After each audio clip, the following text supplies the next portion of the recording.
This is the famous Fort Sumter. This is the exact spot where first shots were fired on April 12th, 1861 at 4:30 in the morning. Under the orders of General P.T. Beauregard to fire on this fort against Major Robert Anderson. The siege had lasted a couple days, but still nonetheless managed to capture it the first day with 0 casualties throughout the entire bombardment. It wasn't until I think it was 64 where the fort was under siege again. This time it was the exact opposite. Confederates held on to that fort for dear life until they had to evacuate Charleston. I think it was February 18th of 1865. But it is an incredible place for sure. The damage on the fort in of itself speaks more volume than anything else could. It is just a marvel of the artillery that was used back then. Showcase the ravages of war. It's very impressive.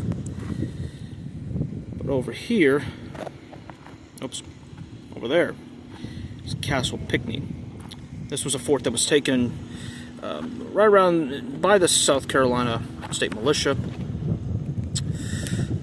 while they were also taking Fort Moultrie. But this Castle Pickney right here, named after Charles Pickney, who was a commanding officer in the American Revolution, patriot for South Carolina, fighting alongside the Swamp Fox, Francis Marion.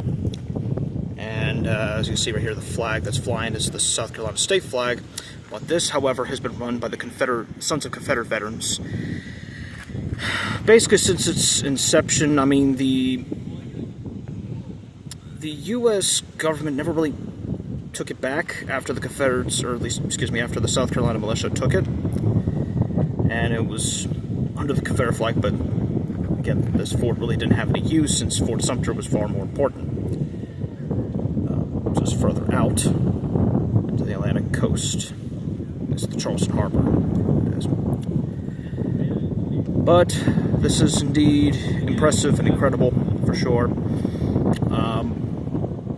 But unfortunately with this fort, this is it's overgrown. They never really bothered preserving this, and now it just looks like a forest or jungle or whatever the case. I mean, nature's reclaimed it for sure. Looks interesting. Kind of wish they did something with it. Wish they kind of made it an extra stop. I think it would have been very interesting, very unique to see.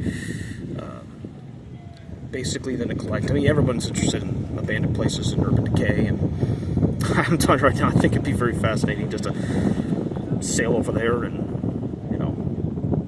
drop anchor, start exploring. But, that is what it is. But, anyways, it's beautiful Charleston Harbor right here. It looks nice.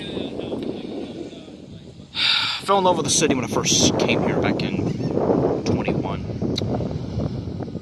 I don't know. The history of it, I think its own identity, and the story of